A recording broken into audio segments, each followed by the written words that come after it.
comes up to 623 days according to the DRC's calculation. The court sentences you to prison on count 1, aggravated burglary, felony 1, for 8 years, and 3 years on the firearm specification.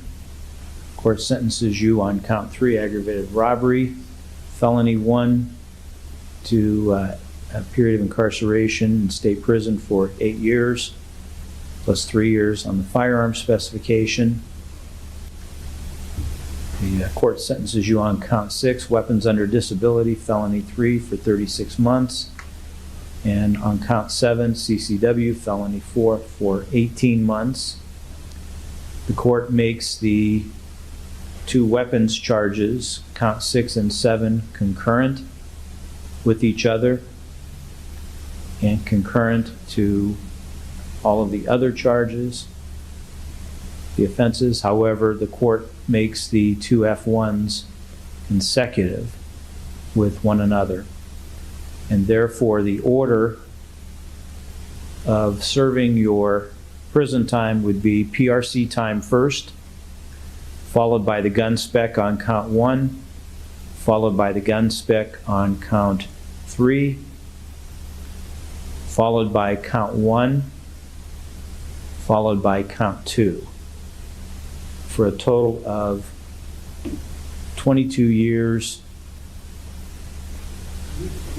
with credit for 231 days.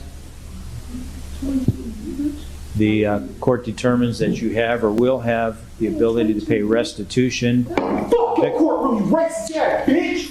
Fuck your courtroom, man! You racist as fuck! You racist as fuck! Nigga, 22 fucking years! Racist ass bitch!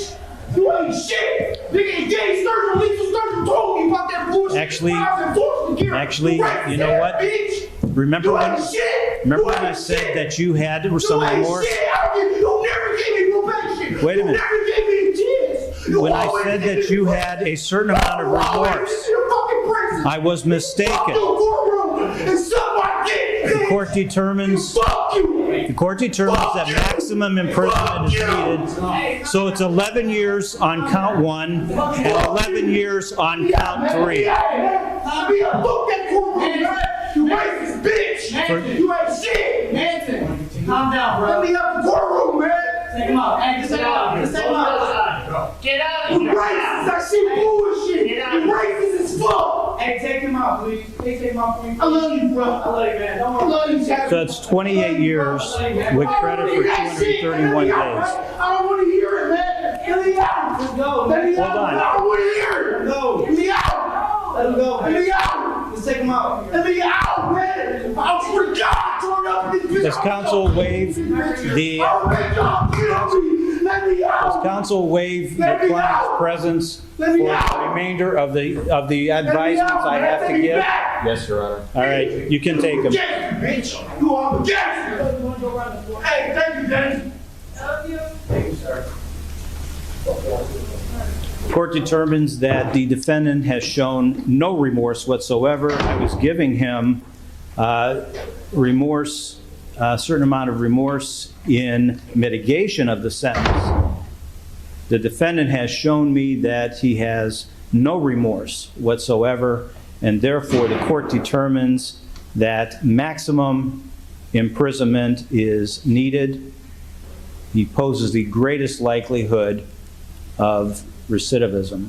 All right, our next file this morning is People of the State of Michigan versus Gregory Miller. Ms. Morris, do we have any victim impact statement to be made today? I believe it's attached to the PSI, Your Honor. Other than that, no. Mr. Miller is no stranger to this court. I think the PSI does a good job in laying out a lot of his prior convictions. The biggest thing I noticed in here is, I would say almost all, if not majority of these, he was either on probation, parole, or bond when these occurred. I think that goes to show he is not a good candidate for any type of probation. He has several assaultive priors, including domestic violence as well as just assault and batteries. On top of that, other domestic violences which have been pled down He's not done well on probation in the past. He has several violations ranging from, which I think goes to show that the recommendation is appropriate in this case. Other than his prior convictions, I would just like to focus the court on the victim impact statement. Although it's short, I think it's very powerful. And I know the police report does describe the injuries that the victim suffered in this case, but in my opinion, it does not do them justice. The photos of the victim's face and injuries are extremely disturbing to look at.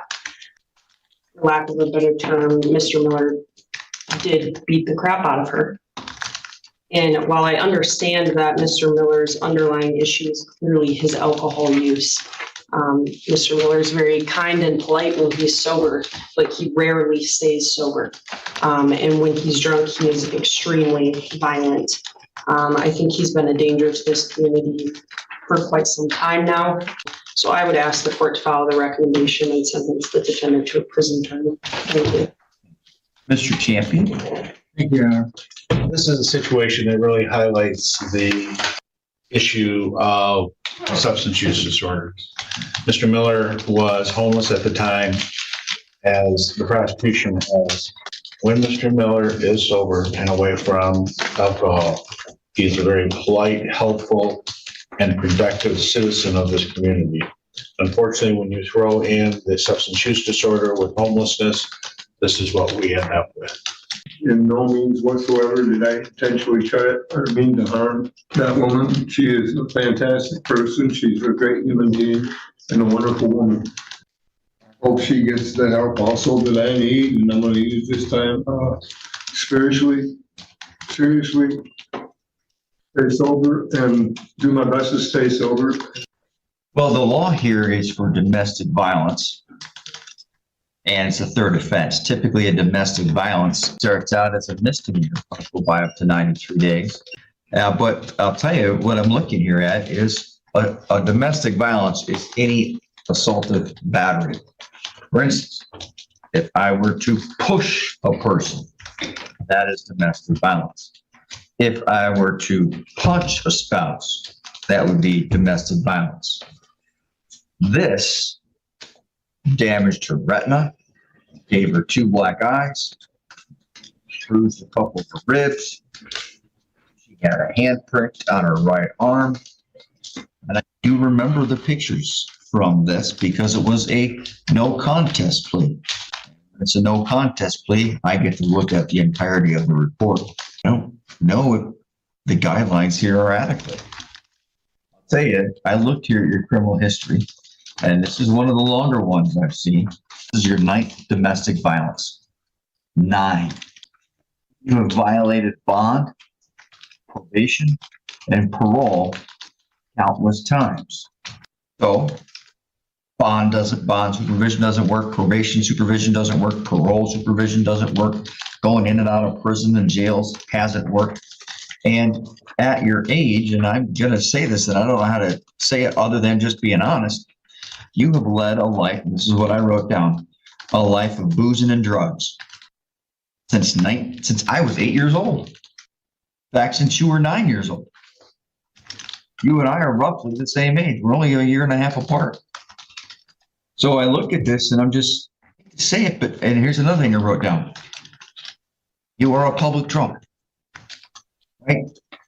Disorderly persons drinking, drunk all the time in public, and nothing has worked. It's just your criminal history. There are 40 entries. And yes, I know some were dismissed, but 40 entries. You didn't pay for child support.